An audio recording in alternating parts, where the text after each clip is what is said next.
Okay, सो जय जिनेन्द्र, एक बार फिर आप सभी से। और हमने 12 भावनाओं की चर्चा में 6 भावनाएं जो है वो कर ली थी, और 6 भावनाएं अभी शेष हैं हमारी। तो पहली जो 6 भावनाएं थी, वो 6 भावनाएं थी वैराग्य परक, है ना, वैराग्य उत्पन्न करने वाली। और आखिरी जो 6 भावनाएं, आज जो 7वीं भावना है, उसके ऑनवर्ड्स जो भावनाएं हैं, वो है तत्व परक, यानी उस वैराग्य को पुष्ट करने वाली। तो वैराग्य परक 6 भावनाएं आत्मा की निर्मलता के स्रोत थे। ये संसार और सुख भोग अनित्य है, अनित्य भावना में हमने किया। अशरण भावना में दैट हमें कोई भी रोक नहीं सकता, जब ये जीवन अंत समय के नजदीक आएगा या जब ये जीवन समाप्त होगा, तो अपनी अपनी मृत्यु आने पर हर व्यक्ति को जाना ही पड़ेगा। कोई भी शरण नहीं बन सकेगा उस समय, न कोई माता पिता, न संतान, न मित्र, न धन, न दौलत, न देवी, न देवता। और ये सारा संसार जो है लगता अपना है, परंतु जब कर्म सामने आते हैं, जब दुख सामने आते हैं, तो भोगना खुद को ही पड़ता है, सहन खुद को ही करना पड़ता है। और एकत्व भावना में हमने जाना कि सिर्फ ये हमारी आत्मा ही केवल अपनी है, यही शत्रु है और यही मित्र है, अन्य कोई भी नहीं। ये अन्यत्व भावना में हमने जाना कि बाकी सब पराये हैं, और अगर हम उन्हें अपना समझ रहे हैं, तो ये हमारा बहुत बड़ा भ्रम है। और ये शरीर जो हमारे सबसे नजदीक है, जो शरीर जिसके कण कण में ये आत्मा बसी हुई है, जिसे हम अपना समझ बैठे हैं, हम जानते हैं कि ये शरीर अलग है, आत्मा अलग है, लेकिन अपने क्रियाकलापों से ऐसा लगता है कि हम मानते नहीं हैं कि शरीर हमारा नहीं है। तो ये शरीर जो अशुचि में है, अपवित्र है, जिससे कितने कितने अशुचि स्थानों से अशुचिमय अपवित्र पदार्थ निकलते रहते हैं हर समय, ऐसे शरीर से क्या मोह करना। तो ये सारी थी वैराग्य भावनाएं, विरक्ति की भावनाएं। लेकिन हमारी दिशा क्या है, हमें किस ओर जाना है, किस राह पर चलना है, कैसे हम अपने परम लक्ष्य को पा सकते हैं, ये सब आगे की 6 भावनाओं में। तो ये जो पीछे की 6 भावनाएं थी, ये नींव थी, और आगे की जो 6 भावनाएं हैं, वो ऊपर की बिल्डिंग है, वो आगे का कंस्ट्रक्शन है हमारा। पेड़ है, उस पेड़ के नीचे की जड़ें जितनी मजबूत होगी, जितनी मजबूत होंगी, उतना ही वो पेड़ मजबूत रहेगा, वरना हल्के से आंधी तूफान से वो गिर जाएगा। नींव जितनी मजबूत होगी, मकान, कंस्ट्रक्शन, बिल्डिंग उतनी ही मजबूत होगी। इसीलिए ये जो पहली 6 भावनाएं हैं, इनको पहले रखा गया। पहले इसलिए रखा गया कि इस वैराग्य से, इस विरक्ति से आत्मा में निर्मलता आती है। ये 6 भावनाएं रिकॉर्डेड हैं, तो आप चाहें, जिन किसी ने मिस की है, तो आप पीछे के डेफिनेटली यूट्यूब या फेसबुक में देख भी सकते हैं। तो ये जो 6 भावनाएं हैं, ये क्या है, नींव है, ये बेस है, ये जड़ें हैं, जिससे कि आत्मा की निर्मलता, विरक्ति से निर्मलता आती है।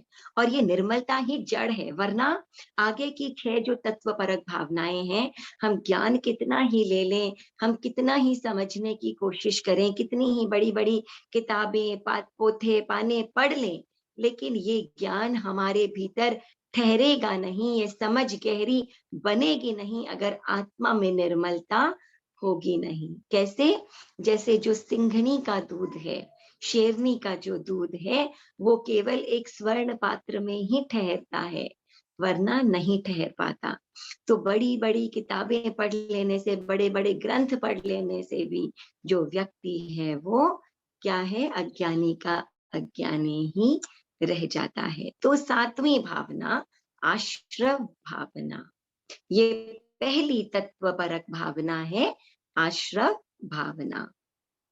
मोह नींद के जोरे जगवासी घूमे सदा, कर्म चोर चहुर है, सर्वस लूटे सुध नहीं रे, सर्वस लूटे सुध नहीं।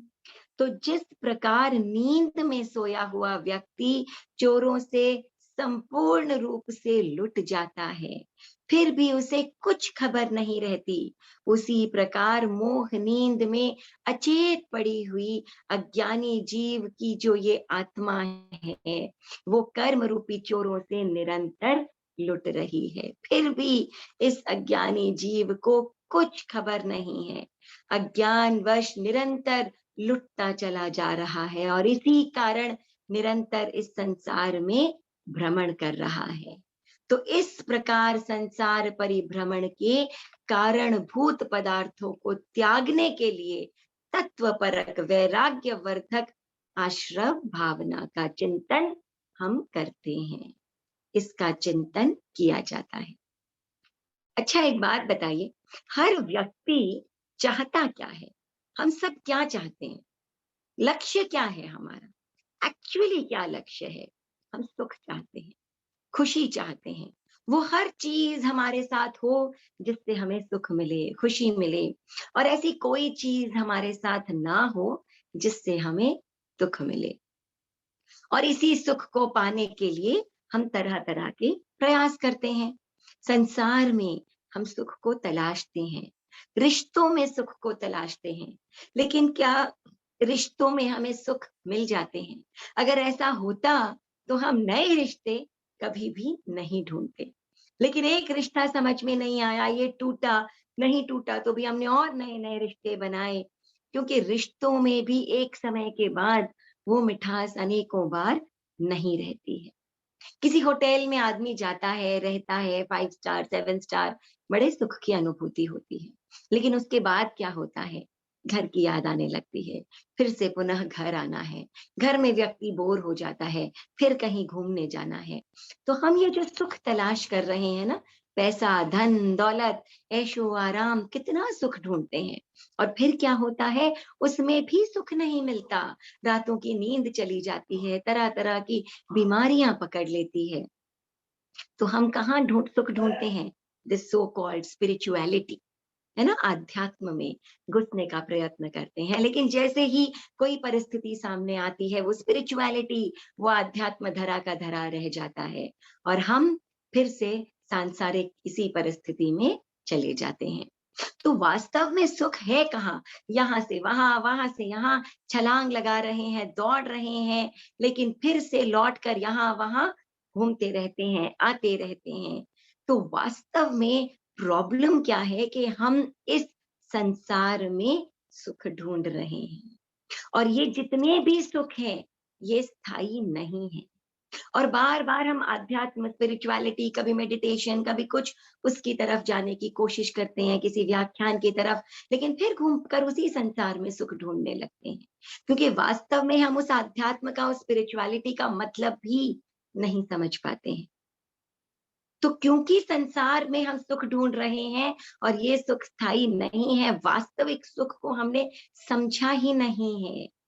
ये संसार, ये सुख जिनको हमने अपनी खुशी का कारण माना है, मान बैठे हैं, ये वास्तव में आगे जाकर के दुख ही बन जाते हैं। अल्टीमेटली ये क्या है? हमारे दुख का कारण बन जाते हैं। तो हम क्या करते हैं?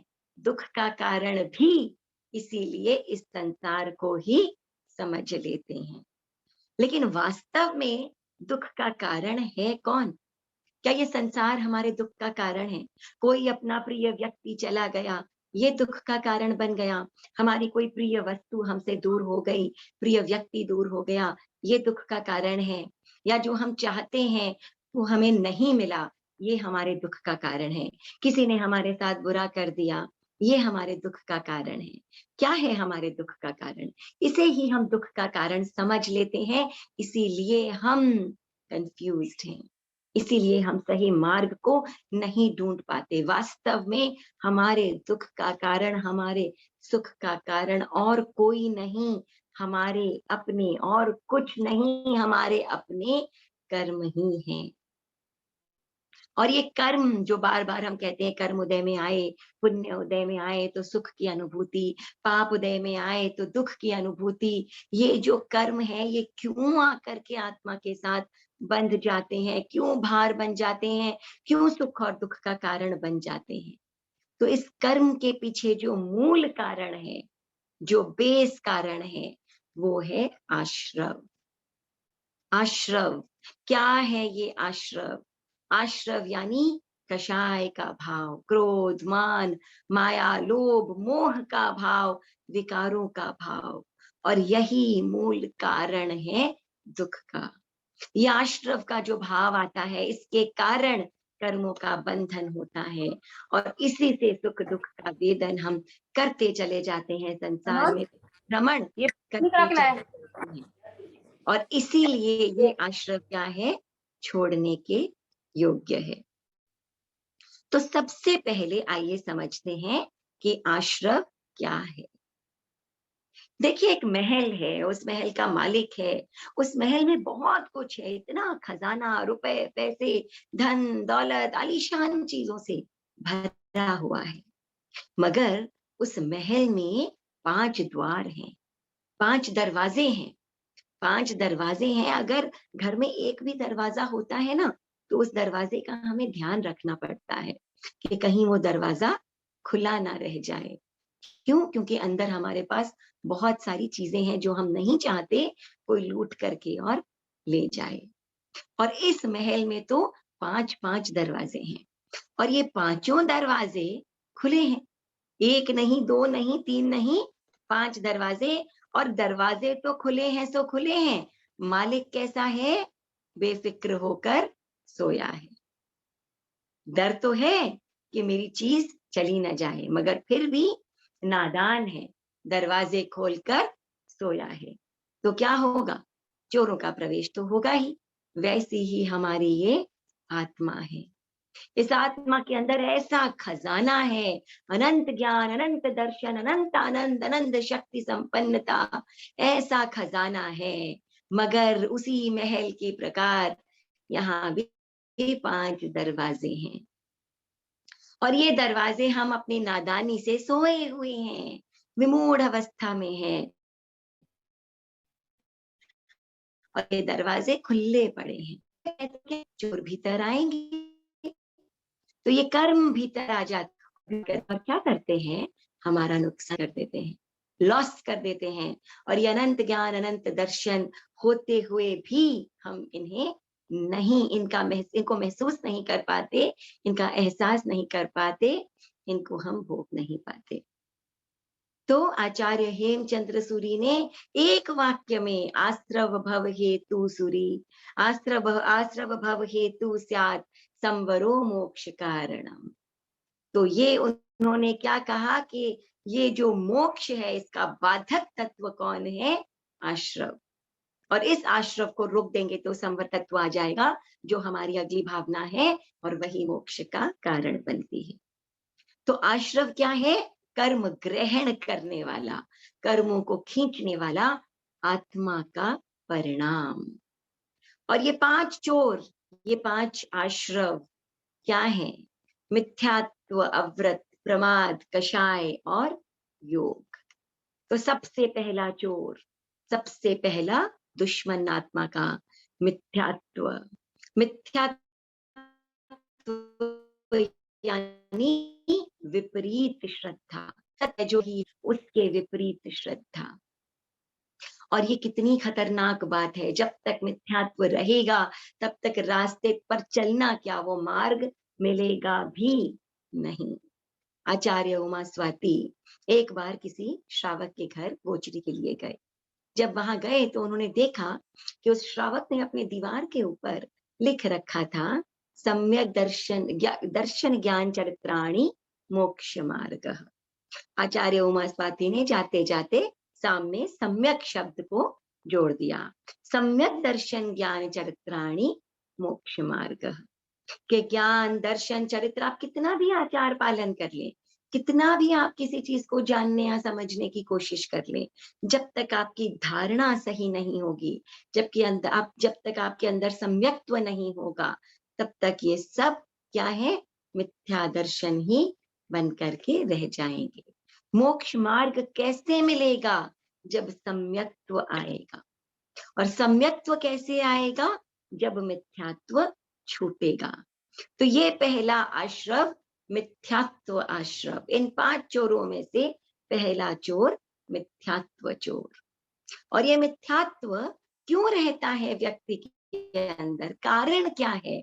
कई बार लोग सोचते हैं पता नहीं मैं मिथ्यात्वी हूं या सम्यक्त्वी हूं। होना तो सम्यक्त्वी ही चाहिए मुझे, लेकिन वास्तव में है क्या? तो मिथ्यात्व को या गलत धारणा को व्यक्ति पकड़कर क्यों रखता है? इसके 5 कारण हैं। पहला है अभिग्रहिक मिथ्यात्व, कि जो परिवार की परंपरा चली आ रही है, आदमी उसी परंपरा को निभाता चला जाता है। अच्छा, मेरे पिताजी, बाप, दादाओं ने तो ज्ञान सामने आता है, दर्शन सामने आता है, लेकिन व्यक्ति फिर भी उसे अपनाता नहीं है। क्यों नहीं अपनाता है? क्योंकि उसी ढर्रे पर, उसी परंपरा पर कि ये मेरे बाप दादाओं ने किया था, ये तो मुझे करना ही है। उसी परंपरा को निभाने के लिए व्यक्ति जो है वो सही बात को या सही समझ को अपनाना नहीं चाहता। और कई बार क्या होता है? अनाभिग्रहिक। अनाभिग्रहिक यानी कौन झमेले में पड़ेगा, कौन ये सब प्रॉब्लम्स में, कौन इतना सोचेगा, कौन इतना दिमाग लगाएगा, तो किस प्रपंच में कौन जाएगा? इस बुद्धि से अपने पूर्व ग्रहित विचार या तत्व को नहीं छोड़ना, ये अनाभिग्रहिक मिथ्यात्व है। तो इसमें क्या है? कोई परंपरा को निभाना या ऐसा कोई आग्रह नहीं होता, लेकिन तत्व को गहराई से समझने का भाव ही पैदा नहीं होता, ऐसी विचारधारा ही पैदा नहीं होती। अभिनिवेशिक में क्या है? जिद। जिद है कि नहीं, मैंने ये कह दिया तो मैं ऐसा ही करूंगा, है ना? तो इस प्रकार की का ये जो जिद है कि आवेश में आकर अपनी गलत बात को भी सही बताना, है ना, बताने की कोशिश करना, प्रयत्न करना, इस प्रकार से भी व्यक्ति जो है वो मिथ्यात्व को पकड़ करके और रख सकता है। चौथा प्रकार है अनाभौगिक। अनाभौगिक यानी जब ज्ञान ही नहीं है, कोई नहीं है, हर व्यक्ति को कहाँ सुनने को मिलता है, हर व्यक्ति को कहाँ पढ़ने को मिलता है, हर व्यक्ति के पास कहाँ ऐसी परिस्थितियां आती है। तो इस अभाव में व्यक्ति क्या होता है? मिथ्या दृष्टि बना रह जाता है। और सांशयिक मिथ्यात्व, बुद्धि है, दिमाग है, सोचना भी चाहता है, मगर पापोदय है, अंदर संशय है, संदेह के भाव हैं, पता नहीं ये सही है या गलत है, गलत तत्व को ही सही मान लेता है। कई प्रकार के विचार, गलत विचार, सही विचार मन में आते हैं। तो मेनली क्या है? ये आग्रह और अज्ञान। और इस आग्रह और अज्ञान, हठ और अज्ञान के कारण व्यक्ति क्या है? मिथ्या दृष्टि बना रहता है। तो मिथ्या दृष्टि से हटने के लिए, इस चोर से बचने के लिए सबसे पहले व्यक्ति में निर्मल भावों का आना बहुत जरूरी है। अब आज के समय में क्या है? कोई केवली भगवान तो है नहीं, कोई तीर्थंकर भगवान तो है नहीं जो हमें सत्य बता सके। तो ऐसे समय में हम किस पर विश्वास करें? ऐसे समय में हम छद्मस्त हैं, जो अन्य श्रावक हैं हमारी तरह वो भी छद्मस्त हैं, साधु हैं वो भी छद्मस्त हैं, है ना? कोई भी केवली भगवान तो है नहीं। तो ऐसे में हम उनकी वाणी पर, उनकी कही बात पर, उनकी देशना पर, इन आगमों पर हम विश्वास करते हैं। वीतरागवाणी पर विश्वास करते हैं। क्यों? क्योंकि वो वीतरागी थे, जिनमें ना राग था, ना द्वेष था। और क्योंकि उनमें राग और द्वेष नहीं था, इसीलिए वे निस्वार्थ थे। वीतरागी थे, निस्वार्थ थे, और इसीलिए उन्होंने जिस बात को प्रतिपादित किया वो हमारे लिए धर्म बन गया। उन्होंने कहा कि अहिंसा धर्म है और हिंसा अधर्म है, तो यही हमारे लिए सत्य है। तो धर्म हिंसा में है और अधर्म, धर्म अहिंसा में है और अधर्म हिंसा में है। और अगर हमने किसी भी प्रकार की हिंसा में धर्म को मान लिया तो हम क्या बन जाते हैं? मिथ्यात्वी बन जाते हैं, गलत धारणा आ जाती है। तो जो सही मार्ग है जो भगवान ने दिखाया, वो सही मार्ग है। उससे अलग हट करके चलना, ये जीव को अजीब मान लेना, अजीब को जीव मान लेना, इस शरीर को जीव मान करके जानना बहुत कुछ है, लेकिन अजीब मान कर, अजीब को जीव की तरह मान के यही मैं हूँ, ये मान करके क्रियाएं करना, है ना? आत्मा के बारे में सोचना ही नहीं, आत्मा को गौण कर देना, ये मिथ्यात्व है। साधु को असाधु समझ लेना, असाधु को साधु समझ लेना, वो पंच महाव्रती साधु, वो क्या है? वो पंच महाव्रत महाव्रतों का जो पालन करते हैं, वो साधु है। और किसी असाधु को साधु समझ लेना, तो क्या करेगा? वो आपका पथ भ्रष्ट कर देगा। तो यहाँ क्या हो जाएँगे आप? मिथ्यात्वी हो जाएँगे। जो अमुक्त है उसे मुक्त समझ लेना, जो मुक्त है उसे अमुक्त समझ लेना। हम क्या, कोई भी धनी व्यक्ति, कोई भी देवता, देवताओं के सुख भोग, ये सब भी क्या है? सब सांसारिक है। इसी में सुख ढूँढ लेना। सुख कहाँ है? मुक्ति में सुख है। जो सिद्ध हैं वो सुखी हैं, मगर देवताओं में, देव योनि में सुख ढूंढना, है ना? साता वेदनीय कर्म, ये पुण्य मेरे बंध गए, ये पुण्य मेरे उदय में आ गए, इन्हीं में सुखों को ढूंढ लेना, ये मिथ्यात्व है। तो मिथ्यात्व और सम्यक्त्व, इसको जब समझ जाते हैं, तब हम इस मिथ्यात्व रूपी चोर, इस मिथ्यात्व आश्रव से छूट पाते हैं। और जब ये मिथ्यात्व रूपी चोर हमसे अलग होता है, तभी अज्ञान भी ज्ञान बन जाता है। वो इतना पढ़ा लिखा जाना समझा हुआ, एक मिथ्यात्व के रहने से वो सब अज्ञान है, और एक मिथ्यात्व के नहीं रहने से सम्यक्त्व है, और सम्यक्त्व है तो वो सारा पढ़ा लिखा, वो सारा ज्ञान क्या बन जाता है? अज्ञान जो है वो ज्ञान बन जाता है। तो बन जाए अज्ञान ज्ञान यदि सम्यक दर्शन, महावीर का मूल्यवान जीवन दर्शन। आर्य भिक्षु ने इसी दिशा में कदम बढ़ा है, ईसा ने जन्मांध व्यक्ति से पाठ पढ़ा है।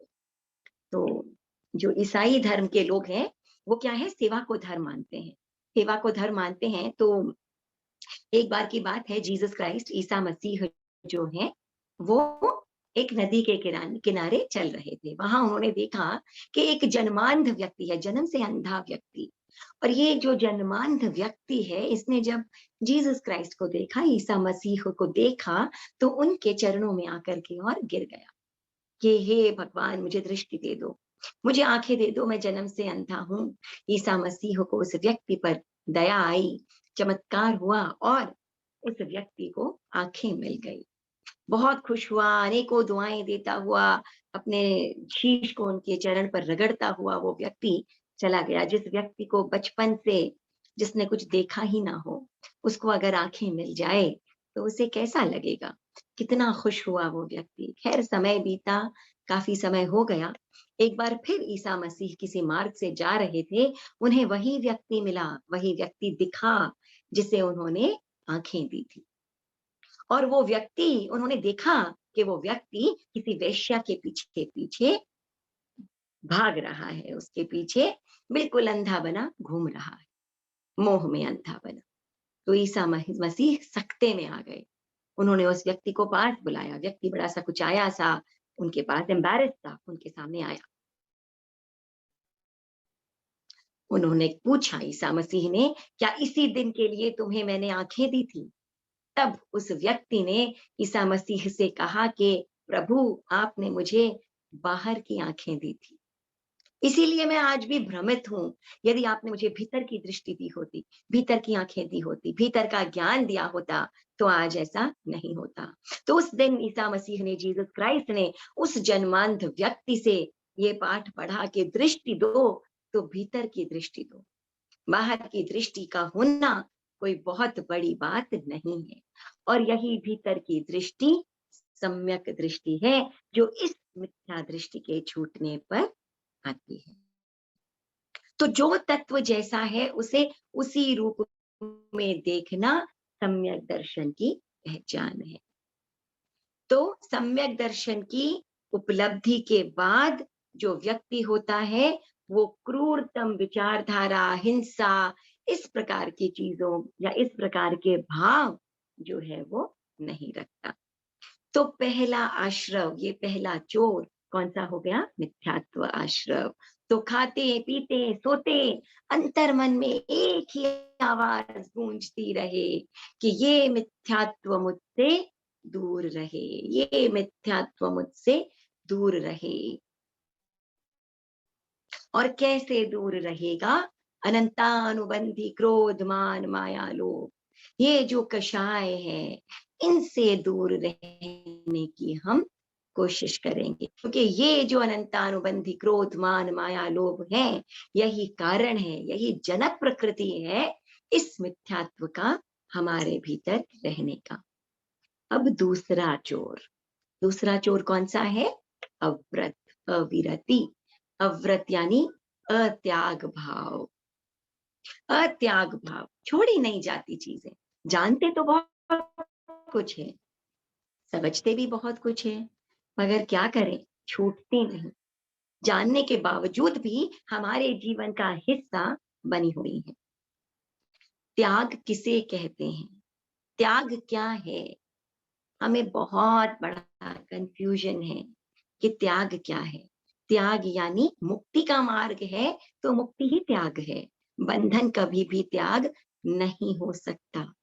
तो अपना मन मसोस कर, अपने ऊपर सेल्फ कंट्रोल करके, मैं ऐसा नहीं करूंगा, मुझे ऐसा नहीं करना है, मुझे बहुत इच्छा है ये खाने की, फिर भी मैं नहीं खाऊंगा, मुझे बहुत इच्छा है यहाँ जाने की, फिर भी मैं नहीं जाऊंगा, ये त्याग नहीं है, ये सिर्फ सेल्फ कंट्रोल है।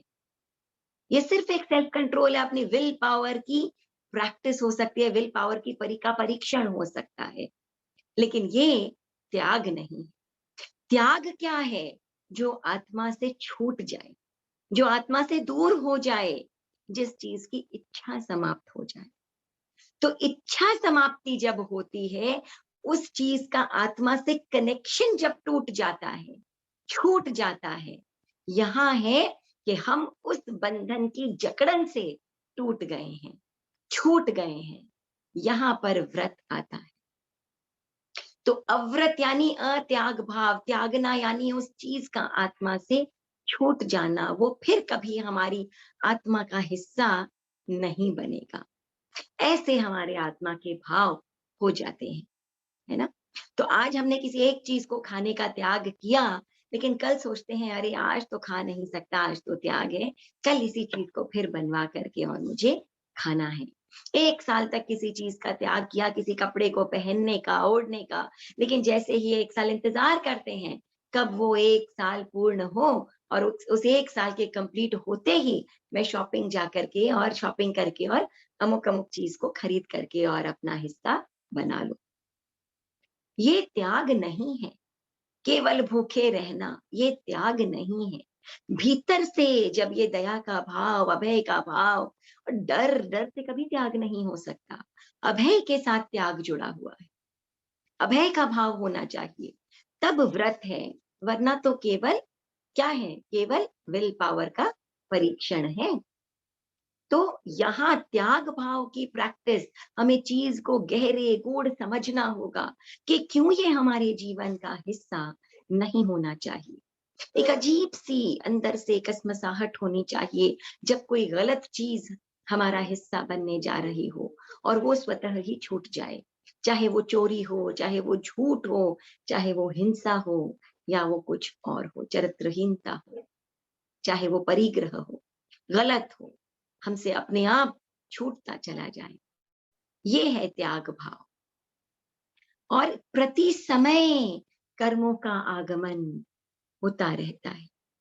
प्रति समय, हर क्षण, हम सोते उठते जागते समय, हर वक्त कर्म बंध रहे हैं, कर्म छूट रहे हैं, कंटिन्यूअस, निरंतर ये सिलसिला चलता चला जा रहा। तो जब ये व्रत आएगा हमारे भीतर, तब इन अव्रतों के कर्म लगने बंद हो जाएंगे। और क्यों? अनंतानुबंधी क्रोधमान माया लोभ के कारण मिथ्यात्व था, लेकिन अप्रत्याख्यानी क्रोधमान माया लोभ और प्रत्याख्यानी क्रोधमान माया लोभ के कारण क्या है? ये अव्रत है। तो ये अव्रत दूसरे नंबर का कषाय। चीज को समझें, गहरे समझें जानने के बाद, और फिर उसे अपने आप का हिस्सा बनाएं, तो गलत है वो अपने आप ही छूटता चला जाएगा। प्रैक्टिस एक अच्छी चीज है जो हमें वहां तक पहुंचा सकती है, लेकिन केवल प्रैक्टिस तक ही सीमित ना रहे, उसको अपना हिस्सा बनाए, उस त्याग को अपनी आत्मा का हिस्सा बनाए। तीसरा चोर, तीसरा चोर है प्रमाद। प्रमाद यानी अनुत्साह, कोई एक्साइटमेंट नहीं, कोई एक्साइटमेंट नहीं। अब देखिए, अपने आप का अंकन कीजिए कि हमारे पास दो काम है करने के लिए। एक आज की स्वाध्याय की क्लास अटेंड करनी है, और एक अभी और बहुत सारे काम पड़े। एक सामायिक करनी है, एक अभी दूसरे काम भी, चलिए सामायिक का तो हो सकता है बंधा लिया हुआ है ना? तो क्या होता है कि जहां पर भी ये ऊहापोह होती है ना, ये करना है या वो करना है, उस समय आप अपनी प्रायोरिटी को कहाँ सेट करते हैं? आप किस चीज में अपनी प्रायोरिटी को, अपनी प्रमुखता को देखते हैं? यहाँ आप एनालाइज कर सकते हैं कि प्रमाद या नो प्रमाद, प्रमाद है या प्रमाद नहीं।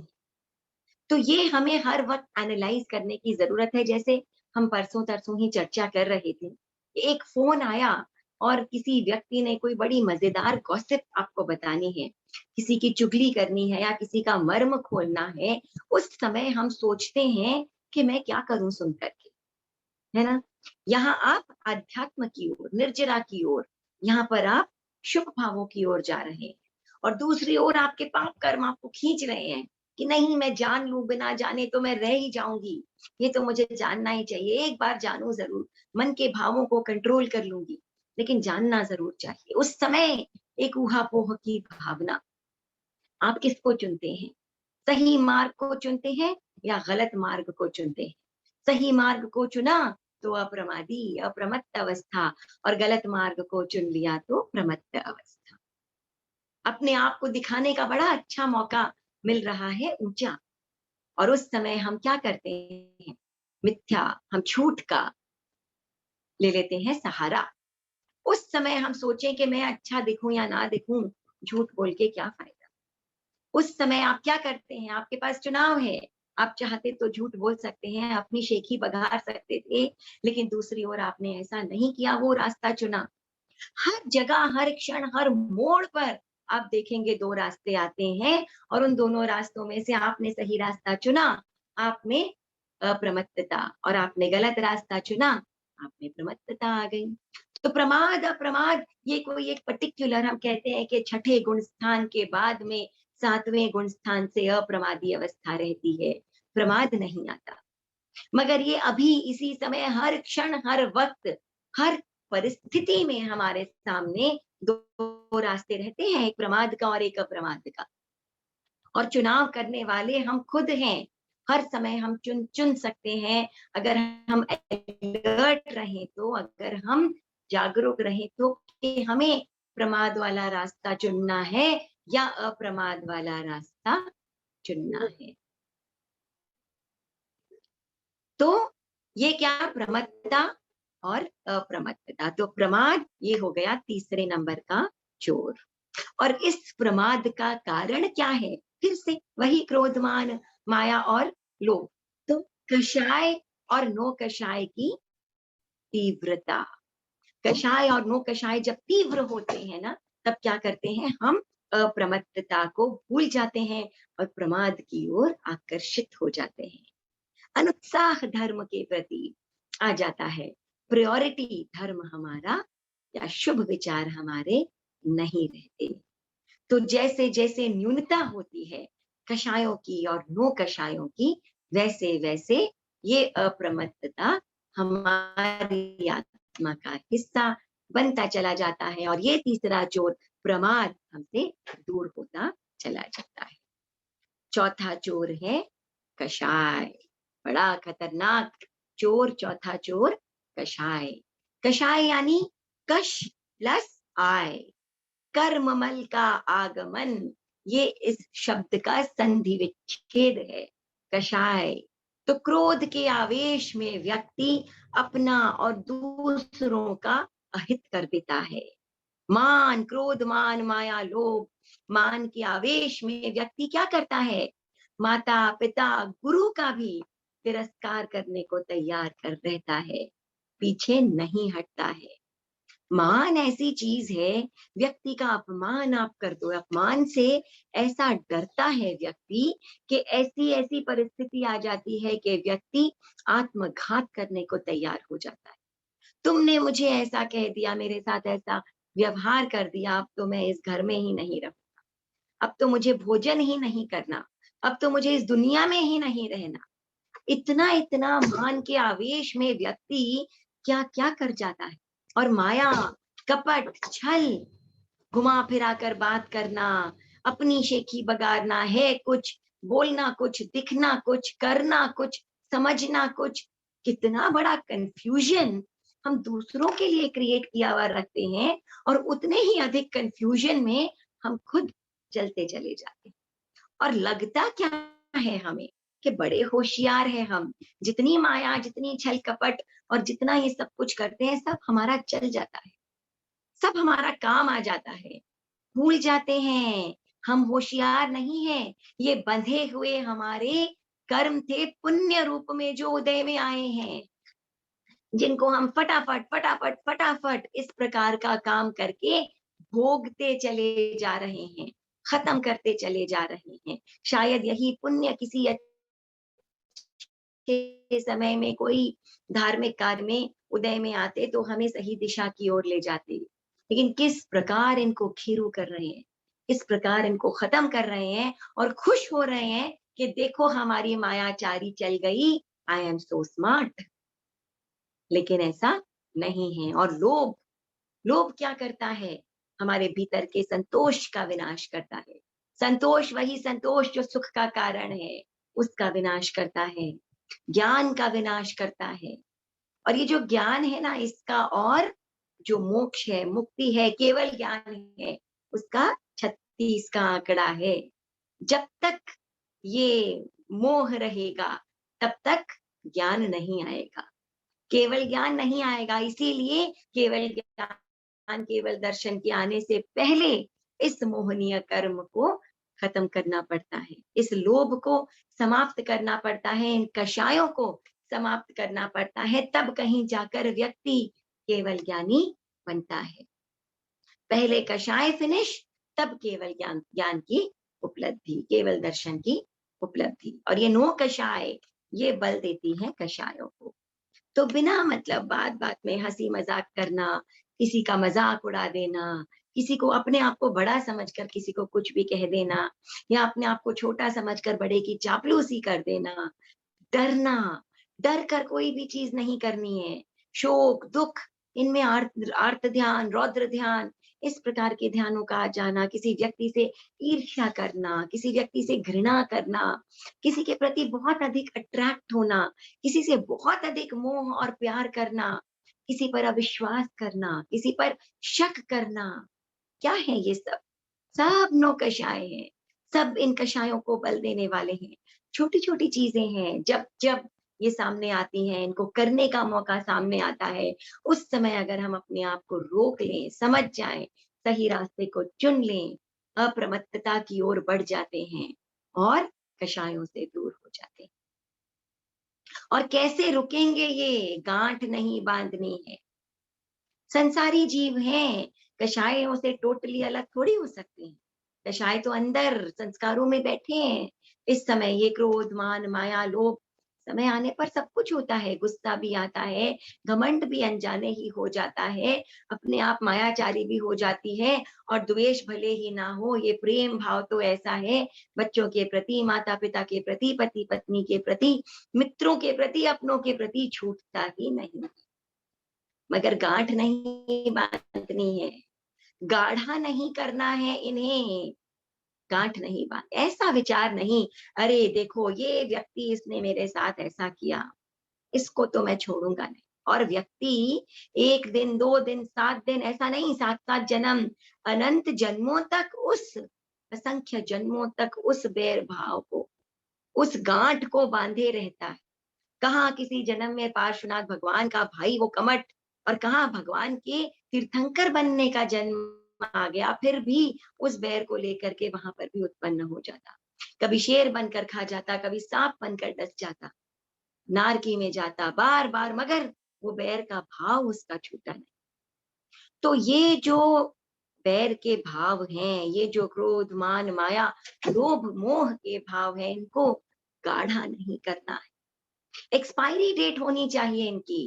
रोज रात में सोते समय एक्सपायरी डेट है ये, एक्सपायरी है, चलो रात में सोते समय सारी भावनाओं एक एक को याद कर करके, किसी के प्रति गुस्सा किया मैंने, कहीं झूठ बोला मैंने, कहीं गलत किया मैंने, किसी के सामने घमंड दिखाया मैंने, चलो क्षमा याचना करो, अकाउंट आज का आज ही बंद करो। कोई गाढ़ा है, हफ्ता चल जाए, महीना चल जाए, लेकिन ये संवत्सरी का पर्व, चतुर्मास प्रारंभ हो चुका है।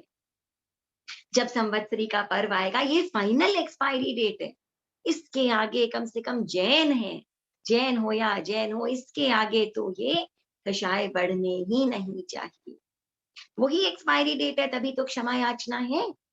और केवल क्षमा याचना क्या, एक साल में जो भी मान मेरे भीतर, जो भी मायाचारी मैंने की, सबके प्रति मिच्छामि दुक्कडम क्षमा याचना का भाव, ये एक्सपायरी डेट है, फाइनल एक्सपायरी डेट। इसके आगे कुछ भी चलना नहीं चाहिए। ऐसे हैं ये कषाय, मधु लिपटी तलवार के समान भगवान ने बताया इन्हें। जो तलवार है ना, इसके ऊपर का सिर्फ शहद दिखता है हमें, और जब उसको जुबान पर रखते हैं तो जुबान कट जाती है। उसका एहसास हमें उस शहद को चाटते समय नहीं होता है। तो ऐसा होता है ये मोहनीय कर्म। और expiry date, final expiry date Samvatsari. वो प्रतिक्रमण जो हम करते हैं, क्या है, केवल शब्द प्राकृत या संस्कृत में बोल लेने से प्रतिक्रमण थोड़े ही हो जाता है। हमें भीतर से सारे मैल को धो डालना है, उस दिन अलग कर देना है। वो फाइनल एक्सपायरी डेट है हमारे इस एक साल के कषायों की। ये हमें करना है, तब वो कषाय उपशमित होंगे, मंद होंगे, और आगे रास्ता खुलेगा। एक दिन, कभी किसी दिन हम वीतरागी बन पाए। और ये पांचवा आश्रव, पांचवा चोर, कौन सा चोर, योग आश्रव। और योग क्या है, मन वचन काया की प्रवृत्ति। मन, मन यानी ये जो विचार जहां से उठते हैं, वचन यानी जो हम बोलते हैं, और शरीर यानी ये काया, इससे जो भी कुछ हम करते हैं। इस मन की प्रवृत्ति, वचन की प्रवृत्ति और शरीर की प्रवृत्ति, ये सब क्या है, योग है। और ये योग जो है हमारे, ये शुभ भी हो सकते हैं, अशुभ भी हो सकते हैं। अब हमें क्या लगता है आज के समय में कि सबसे इंपॉर्टेंट क्या है, ये शरीर। शरीर ही तो अपना लगता है हमें। तभी तो हम क्या सोचते हैं कि ठीक है, ये शरीर तो अपना नहीं है, क्या शरीर से मोह करना, शरीर तो अपवित्र है। इन सब बातों की चर्चा हमने कर ली। लेकिन जब धर्म की बात आती है, जब कर्म निर्जरा की बात आती है, तब भी हम क्या सोचते हैं कि भाई शरीर ही तो अपना था, सबसे इंपॉर्टेंट यही है। और हम क्या करते हैं, हम सोचते हैं कि इतने दिनों तक के लिए खाना छोड़ दिया, हमने ये पहनना छोड़ दिया, हमने ऐसा करना छोड़ दिया, हमने वैसा करना छोड़ दिया। एक बात बताइए, इस शरीर से हिंसा कोई ले लेते हैं, कितनी हिंसा, कितनी हिंसा करते हैं इस शरीर से, अनावश्यक कितनी हिंसा करते हैं। कोई भूले भटके हिंसा हो गई, या जो एक भोजन बनाने के लिए या बोलने के लिए, चलने फिरने आदि के लिए हमसे जो करना पड़ जाता है, हमें उसे छोड़ करके आपने क्या किया है, किसकी हिंसा की, किसी की हत्या की है, किसी पंचेंद्रिय जीव को मारते हैं आप, करते हैं, शरीर से कितनी हिंसा करते हैं। गिनिए एक दिन में जानबूझ करके आप इस शरीर से कितनी हिंसा करते हैं। और अब आ जाते हैं वचन पर, वचन से कितनी हिंसा करते हैं। इस शरीर से बढ़ करके हम वचन से हिंसा करते हैं, वाणी की हिंसा करते हैं। न जाने किसके किसके लिए क्या क्या बोल जाते हैं, क्या क्या कह जाते हैं, प्रत्यक्ष भी और पीठ पीछे भी। वाणी की हिंसा शरीर की हिंसा से भी कई गुना अधिक है, लेकिन कंट्रोल हमने शरीर को किया हुआ है, जुबान पर तो कंट्रोल है ही नहीं, क्या करें? रहता ही नहीं है जुबान के ऊपर कंट्रोल। वाणी पर कंट्रोल बड़ा मुश्किल काम। और फिर ऐसे व्यक्ति होते हैं कि नहीं, समय आने पर वाणी पर भी काफ़ी हद तक कंट्रोल कर लेते हैं। और ये मन, मन से कितनी-कितनी हिंसा कर जाते हैं हम। कितनी-कितनी हिंसा, पल-पल, क्षण-क्षण, अरे किसी व्यक्ति के प्रति कैसे-कैसे जजमेंटल होकर हम विचार कर लेते हैं। बाकी चीज़ें छोड़िए, हिंसात्मक ये जो फ़िल्में देखते हैं आप, टीवी पे, नेटफ्लिक्स पे, यहाँ-वहाँ, उस समय मन में क्या भाव आता है? अरे! इसको तो पकड़ लेना चाहिए, इसको तो लगाना चाहिए 1-2, इसको तो मार डालना चाहिए। कौन वो व्यक्ति, कोई वास्तव में है, नहीं है, सिर्फ एक्टिंग कर रहा है, लेकिन मन के अंदर कैसे-कैसे हिंसात्मक विचार, कैसे-कैसे हिंसात्मक विचार मन में आ जाते हैं।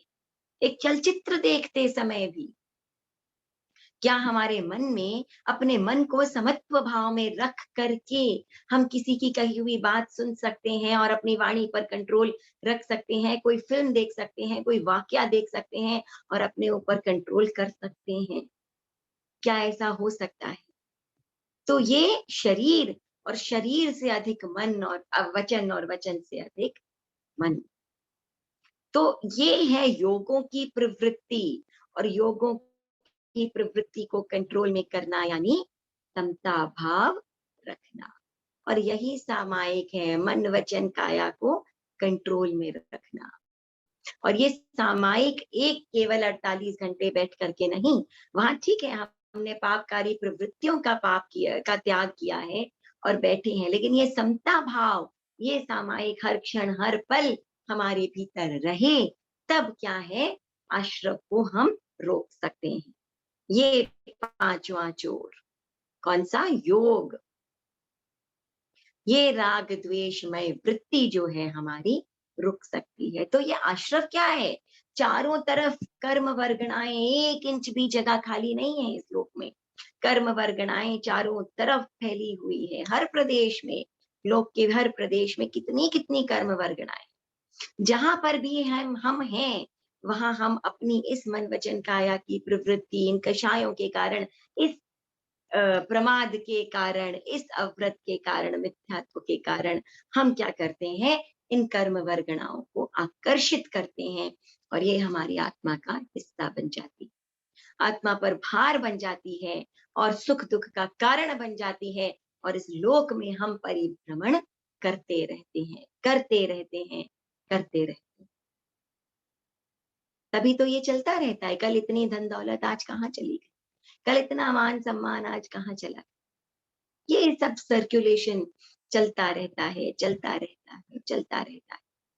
संसार का नियम है ये जितनी भी चीज़ें हैं, ये प्लैनेट्स हैं, स्टार है, मून है, ये सब सबके अंदर एक अट्रैक्शन, इस अट्रैक्टिव फ़ोर्स के कारण ही तो सब कुछ चल रहे हैं। पृथ्वी अपनी धुरी पर घूमती है, पृथ्वी सूर्य के चारों तरफ घूमती है, 1 इंच भी इधर से उधर नहीं होती। क्या है ये सारा कुछ? सब अट्रैक्शन है, सब ग्रेविटेशनल फ़ोर्स है, ये मैग्नेटिक फ़ोर्स है, ये पूरा लोक इसी सिस्टम से चल रहा है। और ये आत्मा और ये आत्मा से बंधने वाली ये कर्म वर्गणाएँ इसी सिस्टम से चल रही हैं। यहाँ आकर के जुड़ जाती है, हमें इस सिस्टम को तोड़ना होगा। इस आश्रव को समझ करके इस आश्रव को अपने आप से दूर करना। अनादिकाल से आत्मा और कर्म जुड़े हुए हैं। तो ये आत्मा हमारी क्या है? एक नाव। और जैसे उस महल में दरवाज़ा था ना, वैसे ही आज इस आत्मा में छेद है और इस छेद से क्या हो रहा है, ये छेद ही आश्रव है। पानी भीतर आता चला जा रहा, कर्म भीतर आते चले जा रहे हैं। वो नाव, वो आत्मा भारी होती चली जा रही है और एक दिन इसी संसार समुद्र में डूब जाएगी, निकलने का रास्ता भी नहीं रहेगा। तो इस आश्रव को समझ करके और हमें क्या करना है, इस नाव को उस पानी से खाली करना है, रिपेयर करना है ताकि हम आगे बढ़ सकें और अपने लक्ष्य तक पहुँच सकें। तो सबसे इम्पोर्टेंट ये योग आश्रव था और उस योग आश्रव में भी सबसे इम्पोर्टेंट कौन-सा? मनोयोग आश्रव। हम क्या बात कर रहे हैं? भावनाओं की। 12 भावनाएं, 16 भावनाएं, भावना को पवित्र करना है। ये भाव, ये विचारधारा कहाँ उठते हैं? मन में। तो ये मनोयोग जो है, यहाँ अगर हम विशुद्धि रखें, तो धीरे-धीरे हम आत्मविशुद्धि की ओर बढ़ सकते हैं। हमारे लिए बहुत ही आसान हो जाएगा। ये जो कर्म हमारे आत्मा के साथ जुड़ते चले जाते हैं, हर क्षण जुड़ते चले जा रहे हैं। एक बार पूछा भगवान से शिष्य ने कि भगवान, हर समय ये जो कर्म है, ये मैं बड़ी मुश्किल से मेरे उदय में आते हैं, उदय का समय आता है, तब किसी कर्म को मैं भोगता हूँ, उसके फल को भोगता हूँ और वो कर्म मेरी आत्मा से दूर हो जाते हैं। लेकिन साथ ही न जाने और कितने ही कर्म आकर के और आत्मा के साथ चिपक जाते हैं। भोगता हूँ उससे कहीं अधिक तो आकर आत्मा से चिपक जाते हैं। आय अधिक है और व्यय कम है। कैसे मेरी आत्मा कर्मों से खाली होगी? किस प्रकार मैं इन कर्मों से मुक्त हो पाऊँगा? तो गुरु भगवंत ने या आचार्य ने या भगवान ने कहा कि यहाँ आता है हमारा पुरुषार्थ खींच करके, और हमें उस आय को कम करनी होगी और उस निर्जरा को हमें बढ़ाना होगा। और उसके लिए ज़रूरी है इस आश्रव भावना को समझना। बड़ी ही प्रैक्टिकल भावना है ये आश्रव भावना। इस मन वचन काया से कोई भी प्रवृत्ति करेंगे तो कर्म का आश्रव होता है। शुभ आश्रव भी होता है, अशुभ आश्रव भी होता है।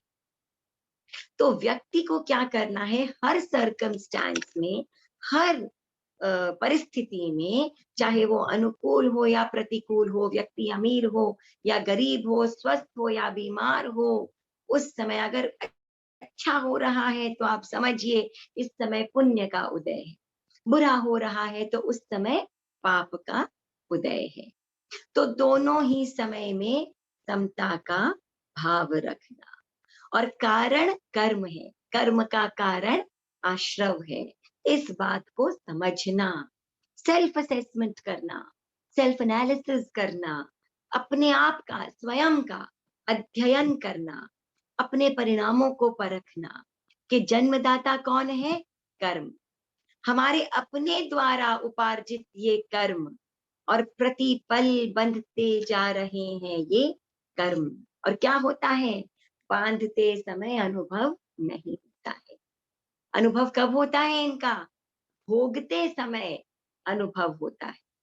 तो करना क्या है कि भोगते समय नहीं, अगर बांधते समय हम अलर्ट हो जाएं, बांधते समय संकोच आ जाए अंदर, है ना? उस समय लगता है अरे ये कौन से कर्म उदय में आ गए, जब भोगावली में आते हैं। उसकी जगह अगर बांधते समय ये संकोच आ जाए, बांधते समय ये अलर्टनेस आ जाए कि नहीं नहीं नहीं, मुझे ये नहीं करना है, डर के नहीं, सत्य को जान करके, तब क्या है, हम इस आश्रव को रोक सकते हैं। इस आश्रव को समझ गए हैं, रोकेंगे हम अगली भावना में, संवर भावना में। तो हमें अपने मोह, राग, द्वेष इनको कम करना होगा, प्रवृत्ति को निर्मल बनानी होगी, तब कहीं जाकर हमारा विवेक जागेगा। जितना मोह उतना विवेक कम, और जितना विवेक कम उतना ही आश्रव। तो मेरा अविवेक ही मुझे दुख देता है। तो विवेक को हर समय जागृत रखना होगा। और अलग-अलग व्यक्ति का अलग-अलग विवेक होता है, तभी तो अलग-अलग परिस्थिति में अलग-अलग व्यक्ति अलग-अलग प्रकार से क्या करता है, रिएक्ट करता है। जिसका जितना ऊंचा विवेक, उसका उतना कम रिएक्शन, उतना अधिक समता भाव उसके अंदर। और वास्तव में क्या है, ये परिस्थितियां दुख वाली नहीं है, हमारे अपने विचार, हमारी अपनी प्रतिक्रिया वो दुख देने वाली है, वो सुख देने वाली है। आप देखिए कोई व्यक्ति है ना, उसकी आज किसी की सगाई हो गई, अपने कोई भाई की, बहन की, पोती की, है ना, उस वक्त वो व्यक्ति वहां पर नहीं है, किसी प्रिय व्यक्ति की, है ना।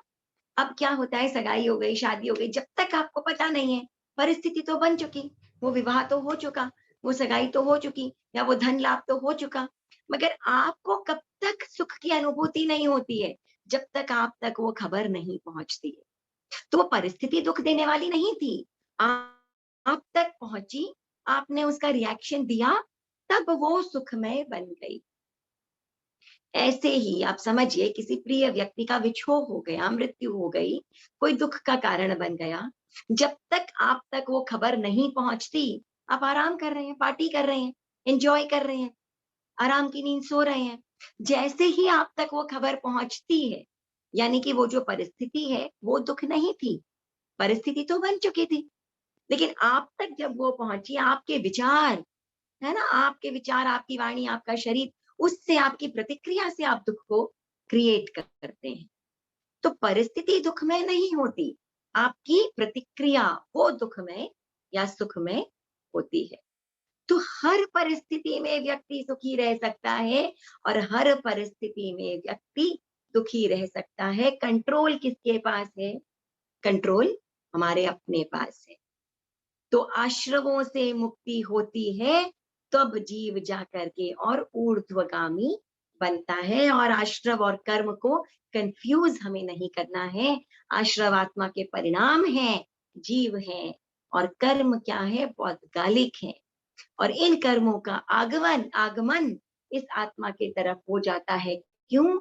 अगर ये आश्रव यानी अगर ये आत्मा के परिणाम आश्रव पूर्ण हो तो।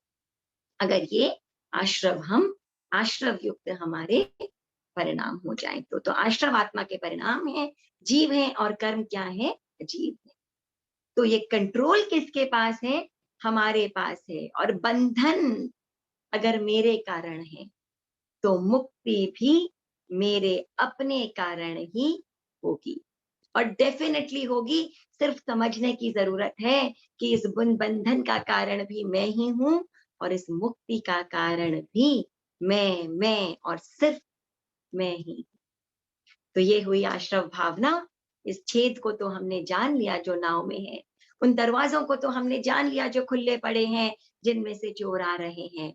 अब इन दरवाजों को बंद कैसे करना है, इस छेद को बंद कैसे करना है, आगे कैसे बढ़ना है, ये हम जानेंगे अगली भावना में, संवर भावना में, जो हम अगले थर्सडे को हम चर्चा करेंगे इस पर। ठीक है? तो ये हुई हमारी आश्रव भावना। और अब आप लोगों से कुछ बातचीत